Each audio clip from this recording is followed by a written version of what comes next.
दोस्तों, संगीत प्रेमियों के बीच यह बहस हमेशा से चली आ रही है कि रफ़ी साहब और किशोरदा में से कौन बेहतरीन गायक था। क्या इन दोनों महान गायकों के बीच सच में कोई दुश्मनी थी? आज के इस वीडियो में हम इस सवाल का जवाब देंगे और आपको बताएंगे कि क्या सच में रफ़ी साहब और किशोरदा एक दूसरे के दुश्मन थे। तो जुड़े रहिए हमारे साथ।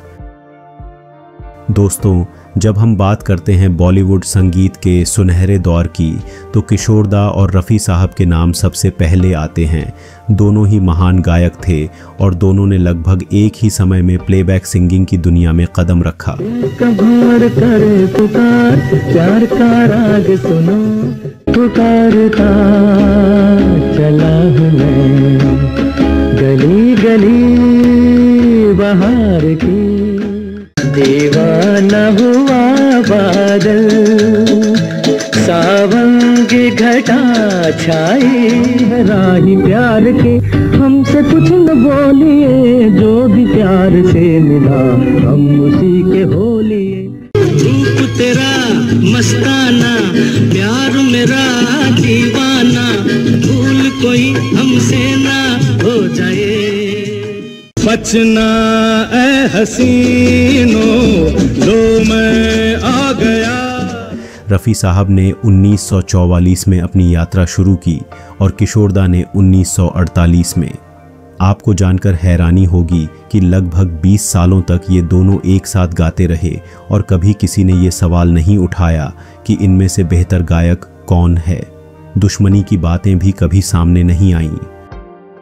असल में ये सवाल और विवाद 1970 के बाद उठने लगे, जब फिल्म आराधना के गानों से किशोरदा की लोकप्रियता चरम पर पहुंची। मेरे सपनों की रानी कब आएगी तू, आए रुत मस्तानी कब आएगी तू, पूरा कागज था ये मन मेरा, लिख लिया नाम इस पे तेरा, रूप तेरा मस्ताना, प्यार मेरा दीवाना, भूल कोई हमसे ना हो जाए। किशोरदा और रफ़ी साहब के बीच दुश्मनी की अफवाहें फैलने लगीं, लेकिन इसके पीछे कुछ खास कारण थे। आइए हम आपको बताते हैं वो वजहें जिनके चलते ये विवाद खड़ा हुआ। क्या आप जानते हैं कि फिल्म आराधना से पहले 1959 में ही फिल्म प्यार का मौसम ने संगीत प्रेमियों और मीडिया में हलचल मचा दी थी। इस फिल्म में रफ़ी साहब और किशोरदा ने एक ही गाने को गाया था। वो गाना था तुम बिन जाऊं कहाँ। जाऊं कहाँ के दुनिया में आके, कुछ न बिन जाऊं कहाँ के दुनिया में आके, जिसमें रफ़ी साहब ने शशि कपूर के लिए और किशोरदा ने भारत भूषण के लिए प्लेबैक दिया था। यह गाना इतना हिट हुआ कि रफ़ी और किशोरदा के फैंस और मीडिया ने उनकी गायकी की तुलना शुरू कर दी। रफ़ी साहब के फैंस का कहना था कि उन्होंने बेहतर गाया है, वहीं किशोरदा के फैंस का मानना था कि किशोरदा ने ज़्यादा अच्छा गाया है। उस समय की फिल्म मैगजीन्स ने भी इस कंपैरिजन को खूब हवा दी और यहाँ तक कि यह अफवाह फैला दी कि रफ़ी और किशोरदा एक दूसरे से जलते हैं, जबकि सच्चाई इससे कोसों दूर थी। यह सब सिर्फ मीडिया का मसाला था, जिसने दोनों महान गायकों के बीच एक काल्पनिक प्रतियोगिता खड़ी कर दी थी। लेकिन जिस बात ने इस कंपैरिजन को सबसे ज़्यादा हवा दी, वह थी फिल्म आराधना का सुपरहिट होना और इसके चलते किशोरदा का रातों रात फेमस हो जाना। इसके बाद फिल्म अमर प्रेम, दो रास्ते, कटी पतंग जैसी फिल्मों के गाने सुपरहिट हो गए और फिर से किशोरदा के चर्चे हर जगह होने लगे। मीडिया ने कहना शुरू कर दिया कि रफ़ी साहब का करियर अब किशोरदा ने ख़त्म कर दिया है। हकीकत यह थी कि आराधना के कुछ गीत रफ़ी साहब ने रिकॉर्ड किए थे, जिन्हें SD बर्मन साहब ने रिकॉर्ड करवाया था। गुना रहे हैं भंवर खिल रही है कली कली, बागों में बहार है। लेकिन उनकी तबीयत खराब हो गई तो RD बर्मन साहब ने किशोरदा के साथ बाकी के गीत रिकॉर्ड करवाए।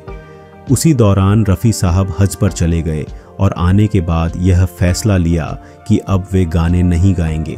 करीबन 1.5 वर्ष तक रफ़ी साहब ने संगीत की दुनिया से दूरी बना ली थी। उन्हें वापस लाने के लिए प्रोड्यूसर्स, म्यूजिक कंपोजर्स ने बहुत प्रयास किए पर वे नहीं माने। ऐसे में म्यूजिक डायरेक्टर्स को किशोर दा का सहारा लेना पड़ा, जो उस समय दूसरे बेहतरीन विकल्प थे। 70 के दशक में जब राजेश खन्ना सुपरस्टार बने तो उन्होंने किशोर कुमार को अपना मुख्य गायक बना लिया। इस बदलाव के साथ ही संगीत की दिशा और फिल्मों की कहानियां भी बदलने लगीं। मीडिया ने यह बात उछाली कि किशोर कुमार ने रफ़ी साहब का करियर ख़त्म कर दिया है, परंतु वास्तव में किशोर कुमार और रफ़ी साहब ने कभी भी इस विषय पर कोई बात नहीं की। दोनों एक दूसरे की बहुत इज्जत करते थे। जब रफ़ी साहब ने फिर से गाने की ठानी तो उनके सामने अनगिनत चुनौतियां थीं। उनके करियर में एक वक्त ऐसा आया जब उनके पास गानों की कमी हो गई थी, लेकिन महज 2 से 3 सालों में रफ़ी साहब ने न केवल अपना मुकाम वापस पा लिया बल्कि कई हिट गाने भी दिए। शानदार वापसी की पहचान के तौर पर उन्हें 1977 में क्या हुआ तेरा वादा गाने के लिए नेशनल अवार्ड से भी नवाजा गया। क्या हुआ तेरा वादा, वो कसम, वो इरादा। रफ़ी साहब और किशोर कुमार के फैंस और मीडिया द्वारा झूठी खबरें फैलाने के बावजूद उनके बीच की आपसी सम्मान और सहयोग की भावना कोई छिपी नहीं थी। किशोरदा ने अक्सर कहा कि कुछ गाने ऐसे हैं जिन्हें केवल और केवल रफ़ी साहब ही न्याय दे सकते हैं। उनकी इस बात से रफ़ी साहब के प्रति उनकी गहरी इज्जत का पता चलता है। और जब रफ़ी साहब का निधन हुआ तो किशोर कुमार ने उनके पैरों को पकड़कर आंसू बहाए और कहा कि रफ़ी साहब एक महान गायक थे जिनकी तुलना में मैं कहीं नहीं ठहरता।